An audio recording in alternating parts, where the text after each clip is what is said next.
ਉਹਨਾਂ ਮੈਂ ਸੁਖਦੇਵ ਸਿੰਘ ਨੂੰ ਸੁਣਦਾ ਸੀ, ਜਿੰਦ ਬਡਾਲੀ ਵਾਲੇ ਪੇਜ ਤੋਂ ਲੱਗਾ ਲਾਈਵ ਹੋ ਕੇ। ਉਹਦਾ ਸਾਰਾ ਜ਼ੋਰ ਇਸ ਗੱਲ ਦੇ ਉੱਤੇ ਲੱਗਾ ਆ ਕਿ ਕੌਮ ਦੇ ਯੋਧਿਆਂ ਨੇ ਇੰਜਣ ਮਹਿਕਮਾ ਚਲਾਇਆ ਜਦੋਂ, ਉਹਦੇ ਨਾਲ ਬਹੁਤ ਫਾਇਦਾ ਹੋਇਆ ਕੌਮ ਦਾ।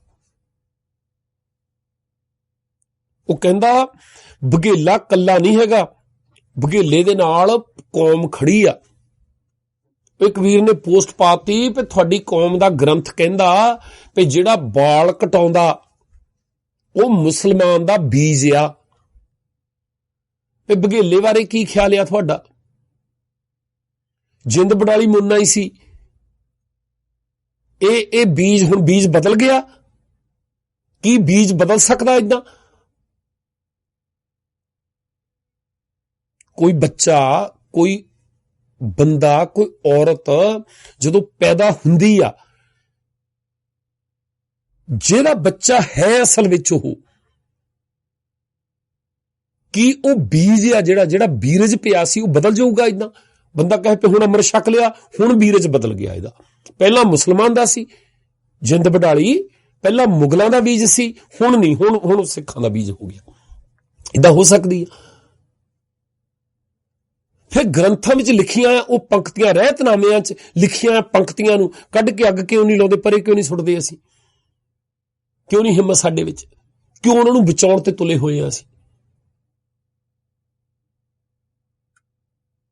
ਸਾਰਾ ਜ਼ੋਰ ਉਹ ਜੋ ਕੁਛ ਲਿਖਿਆ ਕੂੜ ਕਬਾੜ, ਉਹਨੂੰ ਆਪਣੀ ਅਗਿਆਨਤਾ ਨੂੰ ਕਬੂਲ ਕਰਨ ਦੀ ਹਿੰਮਤ ਨਹੀਂ ਜੁਟਾ ਸਕੇ ਅਸੀਂ। ਵੀ ਸਾਡੇ ਵੱਡੇ ਵਡੇਰੇ ਜਿਨ੍ਹਾਂ ਨੇ ਵੀ ਇਹ ਗ੍ਰੰਥ ਲਿਖ ਕੇ ਸਾਡੇ ਸਿਰ ਮੜ ਦਿੱਤੇ, ਭਾਈ ਮੜ ਦਿੱਤੇ ਆ, ਸਾਡੇ ਨਹੀਂ ਹੈਗੇ। ਸਾਡੇ ਆ 1429 1430 ਪੰਨੇ ਜਿਹੜੇ ਗੁਰੂ ਸਾਹਿਬ ਦੇ ਕੇ ਗਏ ਸਾਨੂੰ, ਇਹ ਆ ਸਾਡਾ ਸਿਰਫ ਸਾਡਾ ਗੁਰੂ ਗ੍ਰੰਥ ਸਾਹਿਬ ਆ। ਜਿਹੜੀਆਂ ਕਹਾਣੀਆਂ, ਜਿਹੜੀਆਂ ਗਪੌੜਾਂ ਹਿੰਦੂ ਦੇਵਤਿਆਂ ਦੇ ਨਾਂ ਨਾਲ ਜੋ ਉਹਨਾਂ ਦੇ ਮਨ ਆਇਆ ਉਹਨੀ ਮੜੀਆਂ ਸੀ, ਉਦੋਂ ਜ਼ਿਆਦਾ ਅਸ਼ਲੀਲ 10 ਪਾਤਸ਼ਾਹੀਆਂ ਦੇ ਨਾਲ, ਭਗਤਾਂ ਦੇ ਨਾਲ, ਉਹਨਾਂ ਦੇ ਸਾਹਿਬਜ਼ਾਦਿਆਂ ਨਾਲ, ਪੰਜਾਂ ਪਿਆਰਿਆਂ ਨਾਲ, ਉਹਨਾਂ ਦੇ ਮਹਾਨ ਸਿੱਖਾਂ ਦੇ ਨਾਲ ਜੋੜ ਕੇ ਸਾਡੇ ਗਲ 'ਚ ਪਾਤੀਆਂ ਤੇ ਅਸੀਂ ਖੁਸ਼ ਹੋ ਕੇ ਕਬੂਲ ਕੇ ਤੁਰੇ। ਕਦੇ ਨਹੀਂ ਹਿੰਮਤ ਕੀਤੀ ਉਹਨਾਂ ਦੇ ਉੱਤੇ ਸਵਾਲ ਕਰਨੇ ਦੀ, ਕਦੇ ਉਹਨਾਂ ਦੀਆਂ ਅੱਖਾਂ 'ਚ ਅੱਖਾਂ ਪਾ ਕੇ ਨਹੀਂ ਕਿਹਾ ਕਿ ਕੀ ਲੋੜ ਆ ਮੈਨੂੰ, ਕੀ ਫਾਇਦਾ ਹੈ ਮੈਨੂੰ, ਕਿਉਂ ਮੈਨੂੰ ਇਹ ਮੰਨਣ ਨੂੰ ਕਿਹਾ ਜਾ ਰਿਹਾ, ਕੀ ਮੋਟੀਵੇਸ਼ਨ ਮਿਲੂਗੀ ਮੈਨੂੰ ਇਹ ਤੋਂ, ਕੀ ਸਬਰੂਗਾ ਮੇਰਾ, ਕਿਹੋ ਜਿਹਾ ਧਰਮ ਆ ਸਾਡਾ, ਗੁਰੂ ਗ੍ਰੰਥ ਸਾਹਿਬ ਦਾ ਕੀ ਮੇਲ ਆ। ਗੁਰੂ ਮਾਂ ਨੇ ਉਹ ਗ੍ਰੰਥ ਕਹਿ ਕੇ ਸੂਰਜ ਪ੍ਰਕਾਸ਼ ਨੂੰ ਬਰਾਬਰ ਰੱਖਣਾ, ਉਹਦੀ ਗੱਲ ਮਨਾਉਣੀ ਸਾਨੂੰ, ਕਿਉਂ? ਕੋਈ ਸਵਾਲ ਕਰਨ ਦੀ ਹਿੰਮਤ ਨਹੀਂ ਕਰ ਰਿਹਾ। ਜਿੱਦਣ ਹੋ ਗਈ ਉਦਣ ਸਾਡੇ ਕੋਲ ਗੱਲ ਸੁਣੋ, ਜਿਹੜੇ ਰੱਬ ਦੀ ਗੱਲ ਕਰਦੇ ਆ ਕਲੀਅਰ ਆ,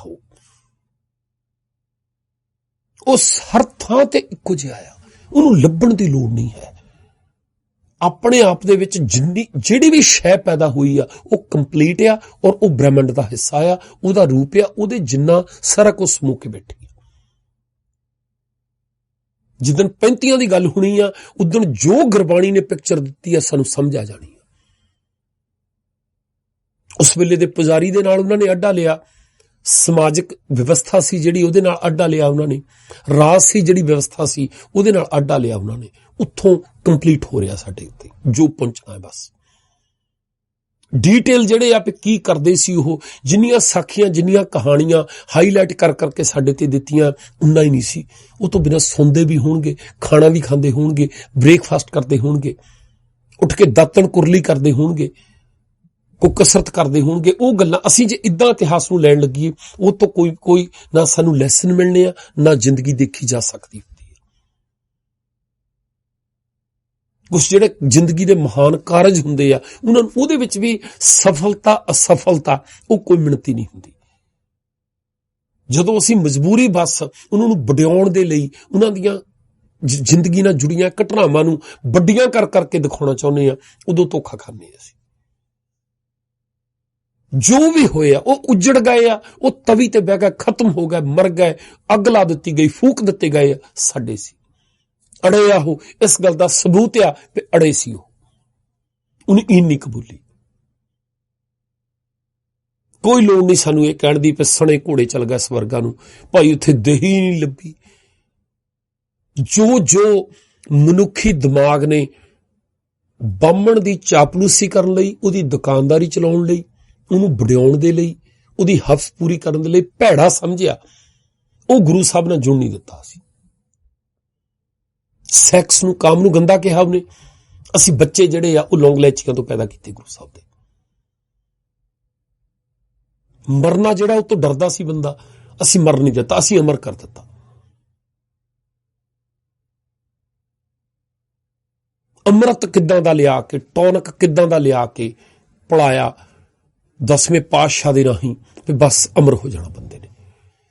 ਇਹਨੂੰ ਮਹਾਨ ਹੋ ਜਾਣਾ, ਯੋਧਾ ਬਣ ਜਾਣਾ, ਖਾਲਸਾ ਬਣ ਜਾਣਾ, ਗੁਰੂ ਦਾ ਰੂਪ ਹੋ ਜਾਣਾ। ਹੱਦ ਹੋ ਗਈ ਯਾਰ। ਗੁਰੂ ਨਾਨਕ ਪਾਤਸ਼ਾਹ ਨੂੰ ਇੰਨੇ ਸਾਲ ਲੱਗ ਗਏ, ਉਹ ਪੁੱਤਰਾਂ ਦੇ ਉੱਤੇ ਨਹੀਂ ਉਹ ਜਾਦੂ ਆਪਣਾ ਚਲਾ ਸਕੇ। ਦੂਜੇ ਪਾਤਸ਼ਾਹ, ਤੀਜੇ ਪਾਤਸ਼ਾਹ, ਚੌਥੇ, ਪੰਜਵੇਂ, ਛੇਵੇਂ, ਇੱਕ ਸਿੱਖ ਲੱਭਣਾ ਔਖਾ ਹੋ ਰਿਹਾ ਹੈ। 6ਵੇਂ ਪਾਤਸ਼ਾਹ ਦੇ ਵੇਲੇ ਗੱਦੀ ਦੇਣ ਲਈ, ਜ਼ਿੰਮੇਵਾਰੀ ਦੇਣ ਲਈ ਬੱਚਾ, 7ਵੇਂ ਪਾਤਸ਼ਾਹ ਵੇਲੇ ਬੱਚਾ ਹੈ 5-6 ਸਾਲ ਦਾ। ਕਿੱਥੋਂ ਜਾਪ ਸਾਹਿਬ ਆ ਗਿਆ?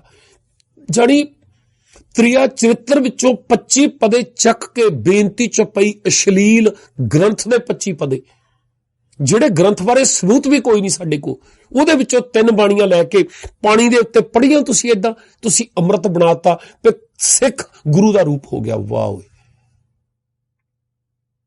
ਕੁਛ ਤਾਂ ਸ਼ਰਮ ਕਰ ਲਓ ਯਾਰ। ਪ੍ਰਿਥੀ ਚੰਦ ਨੂੰ ਕੀ ਬਾਣੀ ਆਉਂਦੀ ਨਹੀਂ ਸੀ? ਚੌਥੇ ਪਾਤਸ਼ਾਹ ਨੂੰ, 5ਵੇਂ ਪਾਤਸ਼ਾਹ ਦੇ ਕੋਲ ਤਾਂ ਉਹ ਆਪ ਬਾਣੀ ਦੇ ਬੋਹਿਤ ਸੀਗੇ ਯਾਰ। ਰੱਖ ਕੇ ਪਾਣੀ ਦਾ ਘੜਾ ਰੱਖਦੇ, ਕੋਈ ਡਰਮ ਰੱਖਦੇ, ਕੋਈ ਅਸੀਂ ਕਹਿੰਦੇ ਸਰੋਵਰ ਬਣਾ ਦਿੱਤਾ ਉਹਨੀ, ਗੱਬੇ ਬਾਣੀ ਚੱਲਦੀ ਹੈ। ਉੱਥੇ ਫੜਦੇ ਪ੍ਰਿਥੀ ਚੰਦ ਨੂੰ ਗਿੱਚੀ ਤੋਂ 4 ਦਿੰਦੇ ਗੋਤੇ। ਮੈਂ ਕਹਿੰਦਾ ਛਿੱਟੇ ਅੱਖਾਂ ਚ ਕਿਆ ਮਾਰਨੇ, ਸਿਰ ਚ ਕਿਆ ਮਾਰਨੇ ਆ। ਉੱਥੇ ਚੁੱਭੀਆਂ ਲਵਾਉਂਦੇ ਪ੍ਰਿਥੀ ਚੰਦ ਦੀਆਂ, ਔਰ ਚੈਲੰਜ ਕਰਕੇ ਕਹਿੰਦੇ ਪੈਸੀ ਤੈਸੀ ਇਹਦੀ ਵਿਗੜਦੀ। ਇਦਾਂ ਕਿੱਦਾਂ ਹੋ ਜਾਊ? ਤੇ 10ਵੇਂ ਪਾਤਸ਼ਾਹ ਵੇਲੇ ਚਪਈ ਦੇ ਨਾਲ ਕੀ ਹੋ ਗਿਆ? ਇੰਨਾ ਧੱਕਾ ਗੁਰੂ ਸਾਹਿਬ ਦੇ ਨਾਲ। 9 ਪਾਤਸ਼ਾਹੀ ਨਾਲ ਰੋਲ ਕੇ ਰੱਖ ਦਿੱਤਾ ਸੀ, ਅਸੀਂ ਸਿਧਾਂਤ ਹੀ ਵਿਗਾੜ ਦਿੱਤਾ। ਜਿਹੜੀ ਹੱਦ ਹੋ ਗਈ। ਜਿੱਦਾਂ ਦਾ ਗੁਰੂ ਗੋਬਿੰਦ ਸਿੰਘ ਉਦਾਂ ਦਾ ਸਿੱਖ ਬਣ ਗਿਆ। ਅੱਜ ਹਰ ਜਣਾ ਖਣਾ ਲੈ ਲਾਲੀ, ਉਹ ਤੀਜੇ ਦਿਨ ਮੂੰਹ ਸਿਰ ਕਢਾ ਲੈਂਦਾ, ਮੁੜ ਕੇ ਫੇਰ ਅਜੰਦ ਬੜਾਲੀ ਵਰਗਾ ਡੋਡੇ ਪੀਂਦਾ, ਫੀਮ ਖਾਂਦਾ ਖਾਂਦਾ ਮੁੜ ਕੇ ਗੁਰੂ ਦਾ ਰੂਪ ਹੋ ਗਿਆ। ਜਾਂ ਸਾਰੇ ਗੁਰੂ ਦੇ ਰੂਪ ਫਰੀ ਜਾਂਦੇ। ਧੁੰਮਾ ਗੁਰੂ ਦਾ ਰੂਪ, ਠਾਕਰ ਸਿੰਘ ਗੁਰੂ ਦਾ ਰੂਪ, ਬਾਦਲ ਵੀ ਗੁਰੂ ਦਾ ਰੂਪ, ਸੁੱਚਾ ਸਿੰਘ ਵੀ ਗੁਰੂ ਦਾ ਰੂਪ ਬਣ ਗਿਆ। ਹੁਣ ਸ਼ਰਮ ਨਹੀਂ? ਗੁਰੂ ਸਾਹਿਬ ਜੇ ਕਿਤੇ ਏਦਾਂ ਦੇਖਦੇ ਹੋਣ, ਹੀਣੇ ਨਾ ਹੁੰਦੇ ਹੋਣਗੇ? ਬੇਹੱਦ ਹੋ ਗਈ। ਤਵੀਆਂ ਤੇ ਬਹਿੰਦੇ ਰਹੇ ਯਾਰ, ਬੰਦ ਕਟਵਾਉਣ ਤੱਕ ਗਏ ਆ, ਸਿਰ ਕਟਾਏ ਉਹਨਾਂ ਨੇ, ਆਰਿਆਂ ਨਾਲ ਚੀਰੇ ਗਏ। ਵੀ ਤੁਸੀਂ ਹਰ ਕੁੱਤਾ ਬਿੱਲਾ ਉੱਠ ਕੇ ਪਾ ਕੇ ਆ ਲੈ ਫੜ ਚੱਲ। ਕੂੜ ਕਬਾੜ ਜੋ ਕਰਦੇ ਆ, ਜਾਣੀ ਹੇਰਾ ਫੇਰੀਆਂ ਕਰ ਹੋਏ, ਝੂਠ ਕਰ ਹੋਏ। ਜਥਾ ਆਉਂਦਾ, ਜਾਣੀ ਰਾਗੀ ਆਉਂਦੇ ਆ, ਕਥਾਕਾਰ ਆਉਂਦੇ ਆ, ਗੁਰਦੁਆਰੇ ਦੀ ਸਪਾਂਸਰ ਤੇ 2 ਕਮੇਟੀ ਵਾਲਿਆਂ ਦੇ ਰਿਸ਼ਤੇਦਾਰ ਹੁੰਦੇ ਆ, ਪੈਸਿਆਂ ਦਾ ਲੈਣ ਦੇਣ ਹੁੰਦਾ, ਲੱਖਾਂ ਖਾ ਲੈਂਦੇ, ਕਬੂਤਰ ਕਰਦੇ। ਇੱਥੇ ਆ ਕੇ 5 ਪਿਆਰੇ ਬਣ ਕੇ ਲੈ ਜੀ ਅਸੀਂ ਬਾਣੀ ਪੜ੍ਹੀ, ਛਿੱਟੇ ਮਾਰੇ ਤੇ ਇਹ ਗੁਰੂ ਦਾ ਰੂਪ ਕਰ ਦਿੱਤਾ। ਸਾਨੂੰ ਸ਼ਰਮ ਨਹੀਂ ਆਉਂਦੀ ਇਹ ਗੱਲ ਕਹਿੰਦਿਆਂ ਨੂੰ ਕਿ ਗੁਰੂ ਗੋਬਿੰਦ ਸਿੰਘ ਦਾ ਰੂਪ ਹੋ ਗਿਆ? ਇੰਨਾ ਸਸਤਾ ਸੀ ਉਹ ਸੌਦਾ। ਤੇ ਕਹਾਣੀ ਜੋੜ ਦਿੱਤੀ, ਫਿਰ ਸਿਰ ਲੈ ਲਿਆ। ਜਾਣੀ ਸਿਰ ਲੈਣ ਦੇ ਨਾਲ ਕੀ ਹੋ ਜਾਂਦਾ? ਇਕੱਲੇ ਬੰਦੇ ਨੂੰ ਹੱਕ ਆ, ਹੋਰ ਕਿਸੇ ਜੀਵ ਨੂੰ ਹੱਕ ਨਹੀਂ ਹੈਗਾ। ਜੇ ਪਾਣੀ 'ਚ ਸ਼ਕਤੀ ਆ ਤੇ ਉਹ ਤਾਂ ਹਰੇਕ ਤੇ ਅਸਰ ਕਰਨੀ ਚਾਹੀਦੀ ਹੈ। ਧੁੰਮੇ ਦੀ ਕਮੀਣਗੀ ਨਹੀਂ, ਧੁੰਮੇ ਦੇ ਅੰਦਰੋਂ ਖੁਦਗਰਜੀ ਨਹੀਂ ਕੱਢ ਸਕੀ ਯਾਰ। ਕਿਸੇ ਬੰਦੇ ਕੋਲੋਂ ਕੰਮ ਚੋਰਤਾ ਉਹਦੀ ਕਢਾ ਕੇ ਦਿਖਾ ਦਿਓ, ਕਮੀਣਗੀ ਉਹਦੀ ਕਢਾ ਕੇ ਦਿਖਾ ਦਿਓ। ਉਸ ਨਾਲ ਜਿਹੜਾ ਵਿਕਾਸ ਆ ਨਾ, ਉਹ ਸਾਡੀ ਸ਼ਖਸੀਅਤ ਦਾ ਹੋਣਾ ਆ। ਉਹਦੇ ਲਈ ਕਸ਼ਟ ਸਹਾਰਨਾ ਪੈਣਾ, ਸਾਨੂੰ ਆਲਸ ਤਿਆਗਣਾ ਪੈਣਾ, ਜ਼ਿੰਮੇਵਾਰ ਹੋਣਾ ਪੈਣਾ, ਹਿੰਮਤ ਕਰਨੀ ਪੈਣੀ ਆ। ਜਿਹੜੇ ਡਰ ਆ ਸਾਡੇ, ਉਹਨਾਂ ਤੇ ਕਾਬੂ ਪਾਉਣਾ ਪੈਣਾ। ਸਾਡੇ ਡਰਾਂ ਦਾ ਸਾਨੂੰ ਪਤਾ। ਆਪਣੇ ਆਪ ਨੂੰ ਇੱਕ ਮੈਸੇਜ ਦੇਣਾ ਪੈਣਾ, ਝੰਜੋੜਨਾ ਪੈਣਾ। ਜਿਹੜੇ ਭਰਮਾਂ 'ਚ ਜੀ ਰਹੇ ਆ ਉਹਦੇ ਵਿੱਚੋਂ ਨਿਕਲਣਾ ਪੈਣਾ ਸਾਨੂੰ। ਸੱਤ ਤੋਂ ਬਿਨਾਂ ਸਾਨੂੰ ਕੋਈ ਨਹੀਂ ਕੱਢ ਸਕਦਾ। ਕੁਦਰਤ ਨੇ ਮਨੁੱਖ ਹੀ ਇੱਕ ਐਸਾ ਬਣਾਇਆ ਆ ਉਹ ਜਿਹੜਾ ਜਿੰਨਾ ਵੀ ਆਪਣੇ ਆਪ ਨੂੰ ਲੁਕਾਉਣਾ ਚਾਹੇ ਲੁਕੋ। ਸੱਪ ਆਪਣੀ ਜ਼ਹਿਰ ਨਹੀਂ ਲੁਕੋ ਸਕਦਾ, ਠੂਹਾਂ ਨਹੀਂ ਲੁਕੋ ਸਕਦਾ। ਕੋਈ ਐਸਾ ਜੀਵ ਨਹੀਂ ਹੈਗਾ ਜਿਹੜਾ ਆਪਣੇ ਸੁਭਾਅ ਨੂੰ ਬਦਲ ਲੈ, ਲੁਕੋ ਲੈ। ਇਹ ਕਿਹਾ ਜਾਂਦਾ ਵੀ ਕੁੱਤਾ ਗਾਂ ਦਾ ਰੂਪ ਧਾਰ ਕੇ ਆ ਜਾਂਦਾ, ਇਦਾਂ ਕਰ ਲੈਂਦਾ, ਨਹੀਂ, ਕਾਬੂ ਨਹੀਂ ਹੁੰਦਾ, ਉਹ ਤੋਂ ਪ੍ਰਗਟ ਹੋ ਜਾਂਦਾ ਉਹ ਤਾਂ 2 ਮਿੰਟ ਦੇ ਵਿੱਚ। ਬੰਦਾ ਆ, ਪੀੜ੍ਹੀਆਂ ਲੰਘ ਜਾਂਦੀਆਂ, ਪੁਸ਼ਤਾਂ ਲੰਘ ਜਾਂਦੀਆਂ, ਆਪਣੇ ਸੁਭਾਅ ਨੂੰ ਅਸਲੀ ਕਹਿੰਦੇ ਮਨੁੱਖ ਦਾ ਜਿਹੜਾ ਅਸਲੀ ਸੁਭਾਅ ਆ ਉਹ ਉਸ ਵੇਲੇ ਪ੍ਰਗਟ ਹੁੰਦਾ ਆ ਜਦੋਂ ਉਹਦੀ ਇੱਛਾ ਪੂਰਤੀ ਦੇ ਰਾਹ ਦੇ ਵਿੱਚ ਰੋੜਾ ਬਣਦੇ ਆ। ਤੁਸੀਂ ਕਦੇ ਬਣ ਕੇ ਦੇਖਿਓ? ਇਦਾਂ ਕੁਛ ਵੀ ਕੁਦਰਤ ਨੇ ਕੁਛ ਵੀ ਏਦਾਂ ਦਾ ਨਹੀਂ ਬਣਾਇਆ। ਕੋਈ ਜੜੀ ਬੂਟੀ, ਹਾਂ ਖੇਡਿਆ ਇਹਦੀ, ਇਹਨੂੰ ਸਮਝੂਗਾ ਕੋਈ। ਜੋ ਇੱਥੋਂ ਸਰੀਰ ਦੇ ਵਿੱਚ ਪਾਇਆ ਜਾਂਦਾ ਆ ਉਹ ਜਾਂਦਾ ਇੱਥੇ। ਇਹ ਗੱਲ ਵੱਖਰੀ ਆ ਵੀ ਲੋੜ ਤੋਂ ਵੱਧ ਖਾਧਾ ਜਾਊਗਾ। ਜਿਹੜੀ ਸਰੀਰ ਨੂੰ ਕਿਸੇ ਗੱਲੋਂ ਅਲਰਜੀ ਆ ਉਹ ਖਾਧਾ ਜਾਊਗਾ, ਉਹ ਤਕਲੀਫ ਦੇ ਦੇਵੇ ਉਹ। ਨਹੀਂ ਤਾਂ ਇਹਨੂੰ ਬਦਲਣ ਦੇ ਲਈ ਬੰਦਾ ਕਹੇ ਵੀ ਆਹ ਚੀਜ਼ ਖਾਓ ਤੇ ਕ੍ਰੋਧ ਕਾਬੂ ਚ ਆ ਜਾਊਗਾ, ਆਹ ਚੀਜ਼ ਖਾਓ ਤਾਂ ਹਿੰਮਤ ਆ ਜਾਊਗੀ। ਨਹੀਂ ਭਾਈ, ਬਹਾਦਰੀ ਜਿਹਨੂੰ ਕਹਿੰਦੇ ਅਸੀਂ, ਜਿਹਨੂੰ ਹੌਸਲਾ ਕਹਿੰਦੇ ਆ, ਆਪਣੇ ਆਪ ਚ ਉਹਦੀ ਕੋਈ ਹੈਸੀਅਤ ਨਹੀਂ ਹੈ। ਜਿੱਦਾਂ ਹਨੇਰੇ ਦੀ ਕੋਈ ਹੈਸੀਅਤ ਨਹੀਂ ਹੁੰਦੀ, ਚਾਨਣ ਦੀ ਅਣਹੋਂਦ ਹਨੇਰਾ ਆ। ਇਦਾਂ ਹੀ ਡਰ ਤੇ ਕਾਬੂ ਬਹਾਦਰੀ ਆ। ਜਿੰਨੀ ਤਰ੍ਹਾਂ ਦੇ ਡਰ ਆ ਉਹਨਾਂ ਤੇ ਕਾਬੂ ਪੈਣ ਨੂੰ ਅਸੀਂ ਬਹਾਦਰੀ ਕਹਿੰਦੇ ਆ। ਜਿਹਨਾਂ ਨੂੰ ਬਹਾਦਰ ਕਹਿੰਦੇ ਆ, ਡਰ ਉਹਨਾਂ ਨੂੰ ਵੀ ਲੱਗਦਾ ਆ, ਉਹ ਡਰ ਨੂੰ ਮੈਨੇਜ ਕਰਦੇ ਆਪਣੇ।